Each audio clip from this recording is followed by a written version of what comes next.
성경 말씀 보겠습니다. 베드로전서 1장 1절에서 2절까지 말씀입니다. 신약성경 377쪽입니다.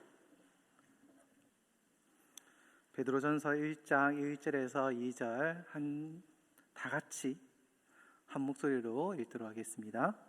예수 그리스도의 사도 베드로는 본도 갈라디아, 갑바도기아, 아시아와 비두니아에 흩어진 나그네 곧 하나님 아버지의 미리 아심을 따라 성령이 거룩하게 하심으로 순종하고 예수 그리스도의 피 뿌림을 얻기 위하여 택하심을 받은 자들에게 편지하노니 은혜와 평강이 너희에게 더욱 많을지어다. 아멘. 우리 다 같이 온데이 식사 공동 기도문 같이 기도하도록 하겠습니다.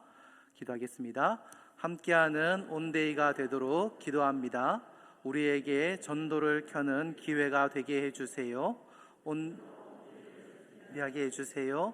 온데이로 삶이 변화되길 기도합니다. 예수님을 만나 진정한 예배자가 되게 해주세요. 예수님을 만나 전도자의 삶을 살게 해주세요. 초청받은 온데이 친구들을 위해 기도합니다. 초청받은 친구가 온데이에 꼭 참석하게 해주세요. 초청받은 친구가 예배를 통해 마음이 열리고 예수님을 영접하게 해주세요. 은혜로운 온데이가 되도록 기도합니다. 모든 친구들과 선생님들이 지치지 않고 기도로 무장하게 해주세요. 온데이 기간 중 기쁨과 감사가 넘치게 해주세요. 예수님의 이름으로 기도합니다. 아멘. 네, 오늘 베드로전서 1장 1절에서 2절 말씀을 읽었습니다. 그런데 오늘 이 베드로전서를 읽어놓고 오늘 성경 말씀에 대해서 파고 들어가는 것이 아니라 베드로에 대해서 한번 살펴보려고 합니다. 여러분, 베드로 하면은 생각나는 게 있으십니까? 아마 있으실 겁니다. 왜냐하면 오늘 설교 중에도 베드로가 여러 번 나왔거든요. 오늘 들었던 말씀에 예수님을 3번 부인했던 것, 그것 때부터 시작해서 베드로 하면 생각나는 것들이 참 많이 있습니다. 지도를 잠시 띄워주시면은 이 베드로를 포함해서 여기 위에 보면은 큰 글자로 예수님이 갈릴리 삼각지 하면서 복음을 어쩌면은 핵심으로 많이 전했던 지역이 바로 이 벳세다, 그리고 그 옆에 고라신, 그리고 가버나움, 여기서 안 보였어요. 그렇게 3군데서 참 말씀을 많이 전하셨습니다. 이적도 많이 행하셨습니다. 예수님께서 거기서 어쩌면 되게 집중적으로 말씀을 전하셨습니다. 그리고요, 이 벳세다라는 곳에서 예수님의 제자 4분의 1이 나왔습니다. 25%. 네, 지도 이제 내려주셔도 됩니다. 기억하고 계시고 있다가 들으시면서 생각을 떠올리시면 될 것 같아요. 이 벳세다는요, 예수님의 제자 4분의 1이 나왔으니까 그래도 25% 많이 나왔잖아요. 베드로, 안드레, 빌립이 이 벳세다 출신입니다. 그러면은 벳세다 되게 뭔가 있어 보이지 않아요? 안 그런가요? 이 벳세다가요, 좋은 소리를 못 들었습니다. 예수님께 저주를 받았어요. 어떤 저주를 받았냐면 누가복음 10장 13절에 보면요, 화 있을진저 고라시나 화 있을진저 벳세다야, 너희에게 행한 모든 권능을 두로와 시돈에서 행하였더라며 그들이 벌써 베옷을 입고 제에 앉아 회개하였으리라. 두로와 시돈이, 야, 내가 여기서 너희에게 복음을 전하고 이적을 행하고 여러 가지 행했던 것들을 그 두로와 시돈에 행했으면은 그들은 벌써 돌아왔을 거다.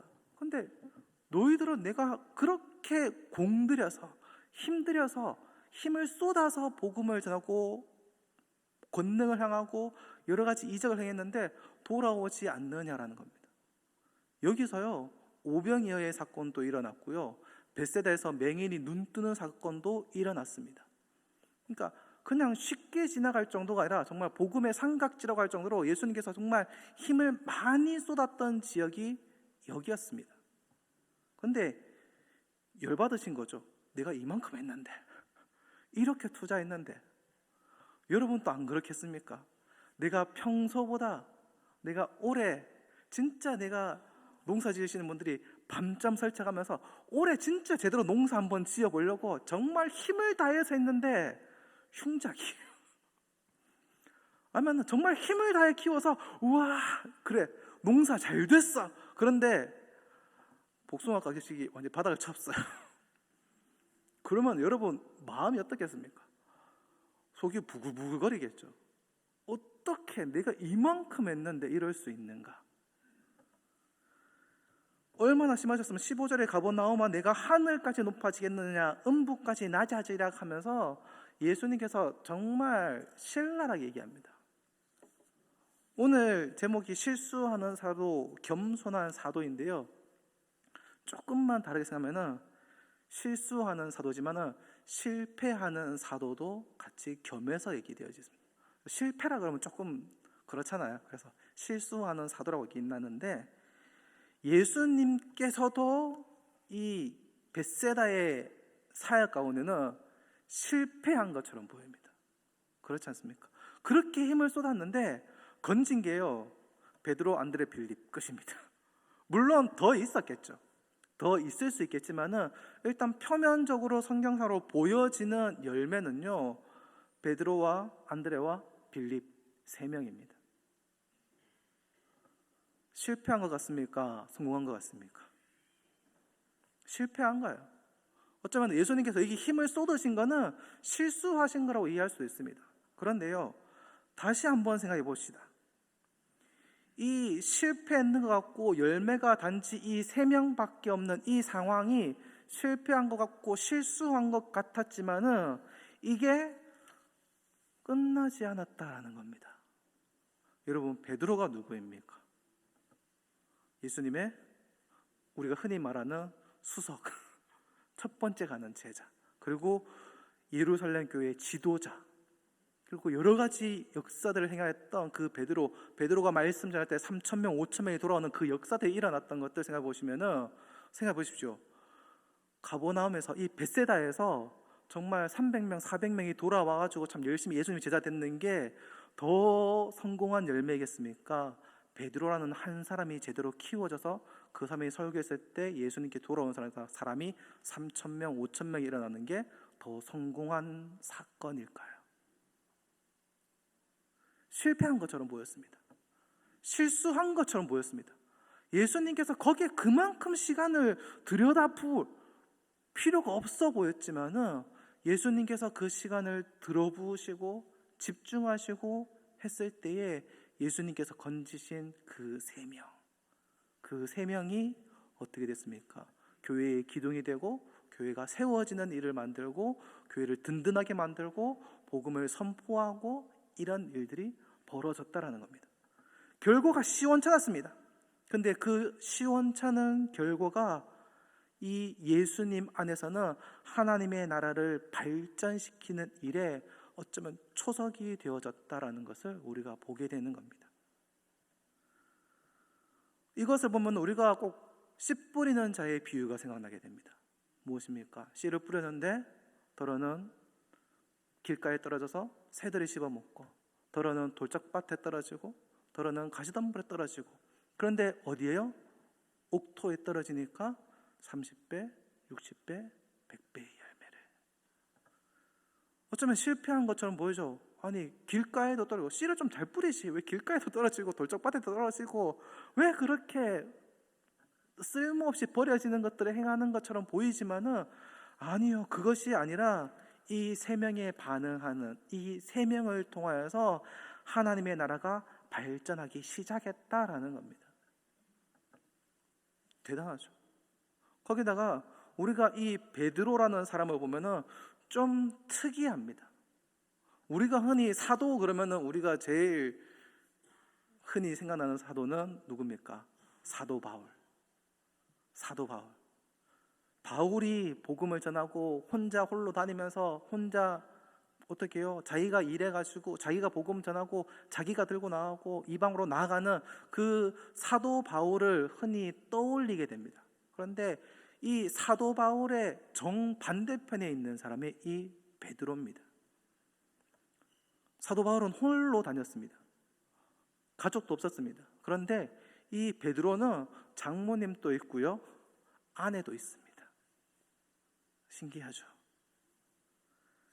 이 성경에 보면은 이 부자 청년이 와서 예수님께 나와서 또 내가 어떻게 하면 천국에 들어갈 수 있겠으면 물었을 때 다 버리고 나를 따라라 그랬을 때에 예수님 어떻게 그렇게 하면은 누가 천국에 가겠습니까? 라고 얘기했을 때 하나님께서는 하실 수 있다라고 말씀합니다. 그때 베드로가 했던 말이 뭔지 압니까?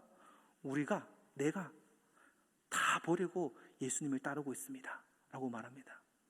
다 버렸습니까? 베드로 다 버렸나요? 방금 앞에 얘기했죠. 장모님도 있고요, 아내도 데리고 같이 사역 나가고 있어요. 버린 거 없어요.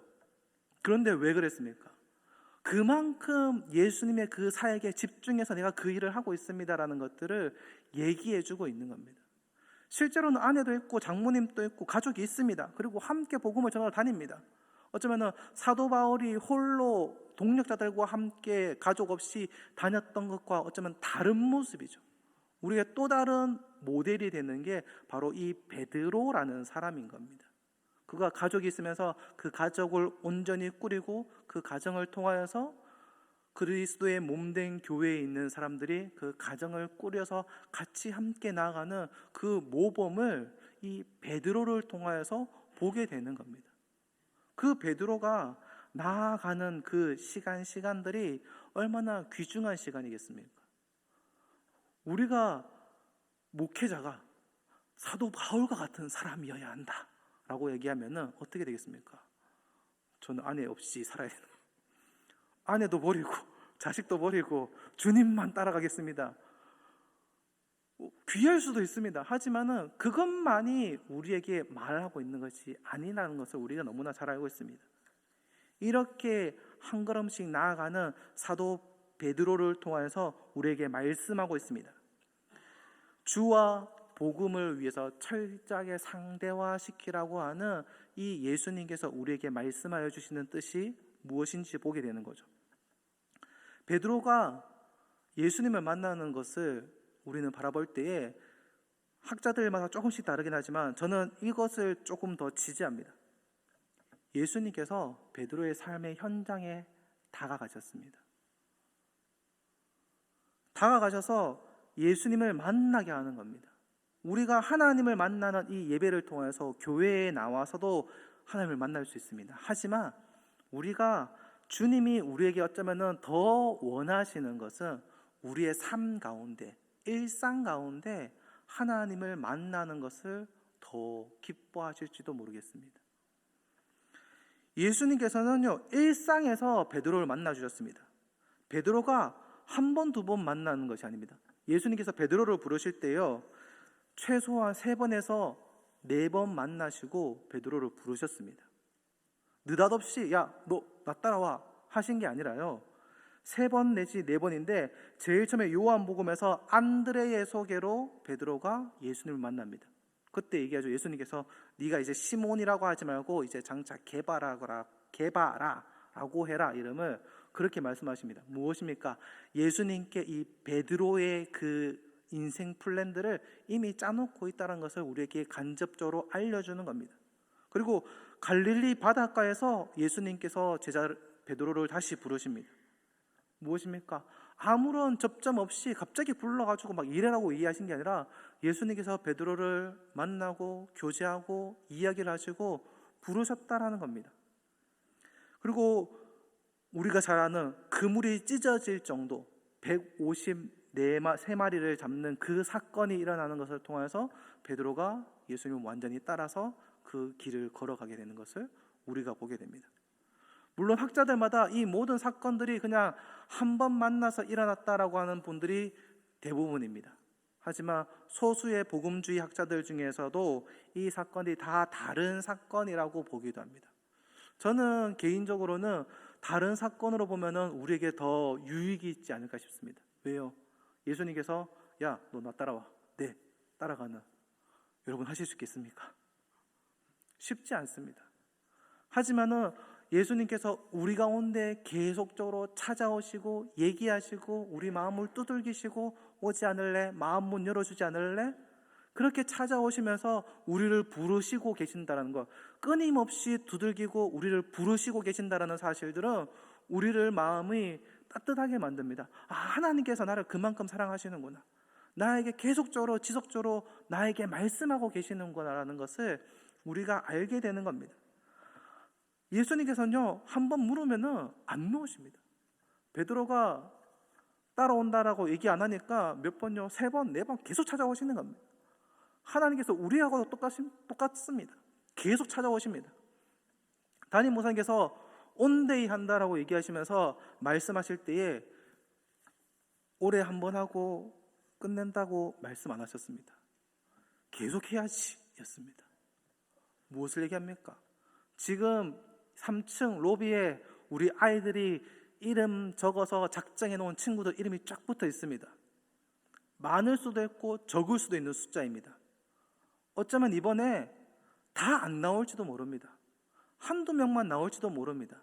하지만 이 온데이가 한 번으로 끝나는 것이 아니라 하반기 때도 또 할 겁니다. 내년에도 또 할 겁니다.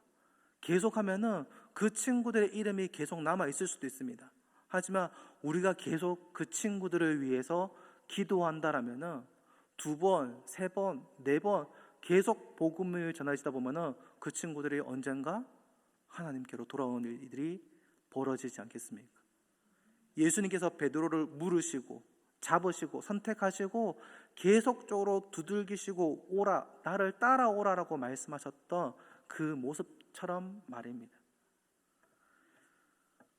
이 베드로에 대해서, 베드로가 예수님을 만나서 경험하였던 것들을 또한 전하였는 것이 오늘 읽었던 베드로 전서이고, 또한 베드로가 만났던 예수님에 대해서 기록하였던 것이 바로 마가복음입니다. 지난번에 장경 목사님께서 설교하실 때 얘기하셨던 것처럼 정말 실패하였던 마가, 그리고 실패하였던 베드로가 만나서 실패하지 않는 자들이 되었던 것을 우리가 기억하고 있습니다.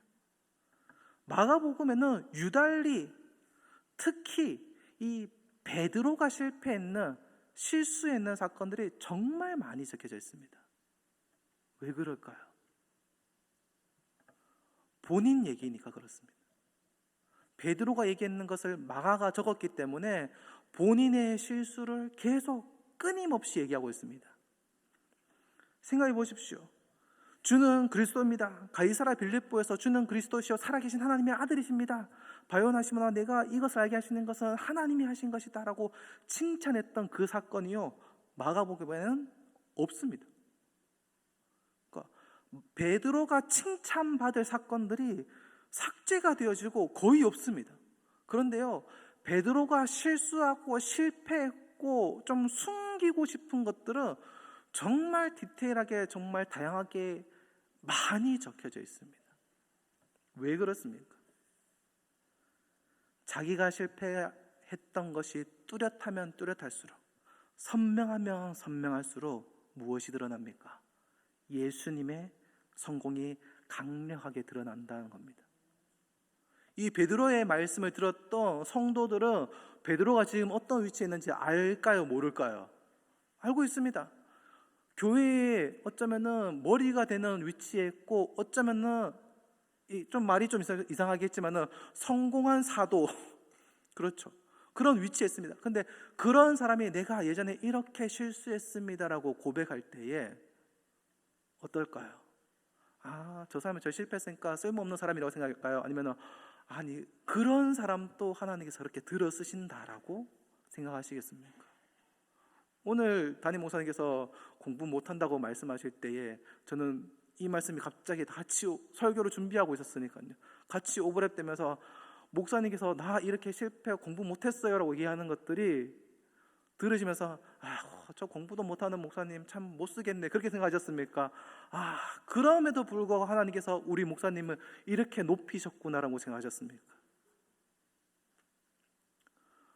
저는 그렇게 생각합니다. 저도 공부 잘하는 사람이 아닙니다. 공부 못하는 사람입니다. 잘하지 못했습니다. 항상 중간에 있든지 중간 밑에 있었든지 꼴찌는 아니었지만 잘하는 사람은 아니었습니다.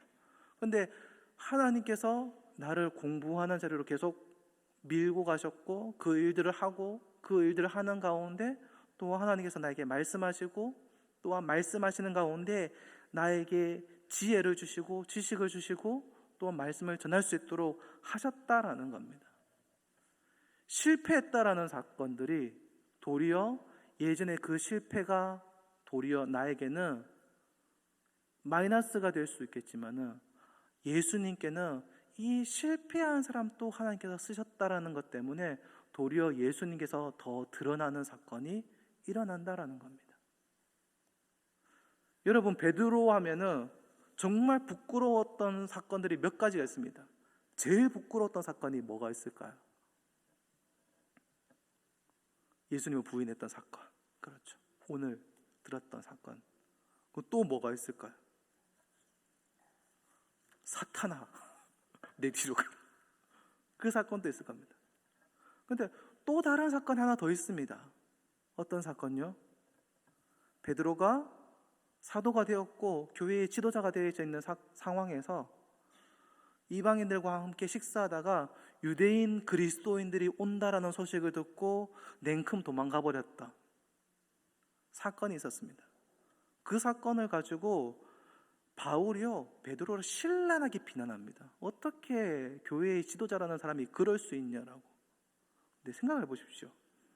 당시에 베드로와 사도 바울의 급 차이가 얼마나 날까요? 사도 바울이 베드로한테 뭐라고 얘기할 수 있는 급이 될 거라고 생각하십니까? 안 됩니다. 좀 약간 극단적인 좀 예가 될 수 있을지 모르겠지만은 담임 목사님이 베드로라고 하면은 여기는 추전도사님이 바울이라고 할 수 있는 겁니다. 추전도사님이 갖고 목사님 그러면 됩니까? 했다고 생각해 보십시오. 말도 안 되는 일이죠. 그러면은 목사님 어디 전도사 끝나는 겁니다. 그런데요, 이 사도 베드로가 어떻게 합니까? 자기가 잘못했다라고, 미안하다라고 내가 사죄하는 모습을 보여줍니다.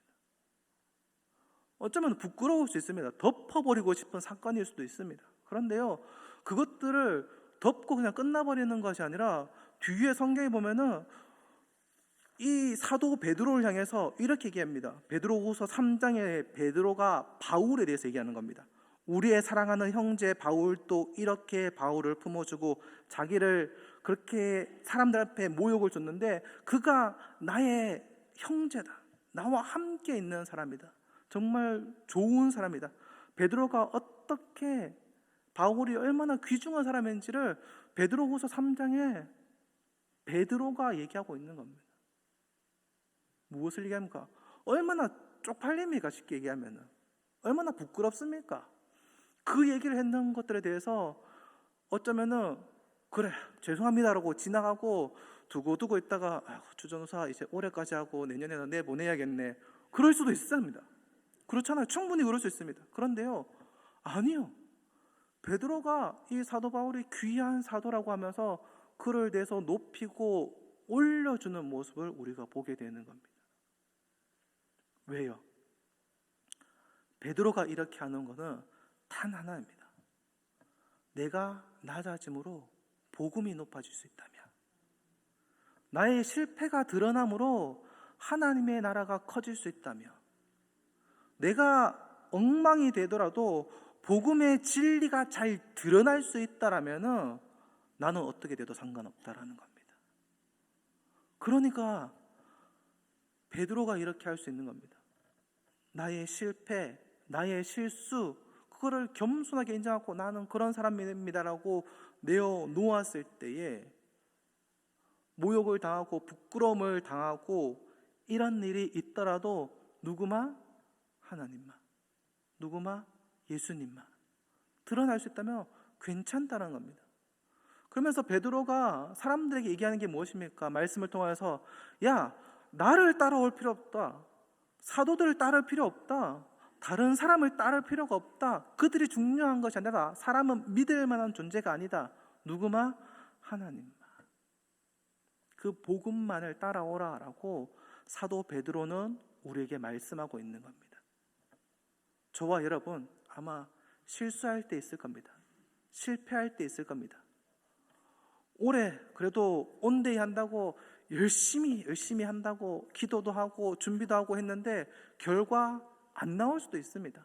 하지만 우리가 낙심하지 않을 수 있는 이유는 무엇입니까? 바로 이 일을 통하여서 하나님의 나라가 더욱더 커져갈 것이기 때문입니다. 나의 실패를 통하여서, 나의 실수를 통하여서 하나님께서 일하실 것이기 때문입니다. 저와 여러분들이 오늘 하루를 살아갈 때에 가끔 실수하고 실패할 수 있습니다. 하지만 그것으로 낙심하지 말고 주님의 말씀을 붙들고, 그래, 나는 실패했지만 하나님은 성공하신다.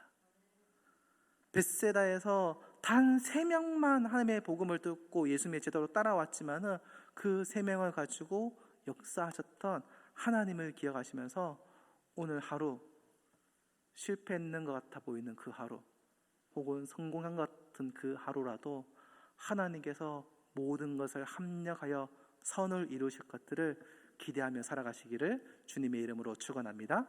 기도하겠습니다. 하나님 아버지, 감사합니다. 우리 가운데 하나님 아버지를 바라보게 하여 주셔서 베드로를 통하여서 우리는 실패하고 실수하였던 모습을 바라보게 됩니다. 어쩌면 벳세다에서 예수님이 복음을 전하였던 것이, 복음을 전하였는 것이 실패한 것, 실수한 것처럼 보이기도 하였습니다.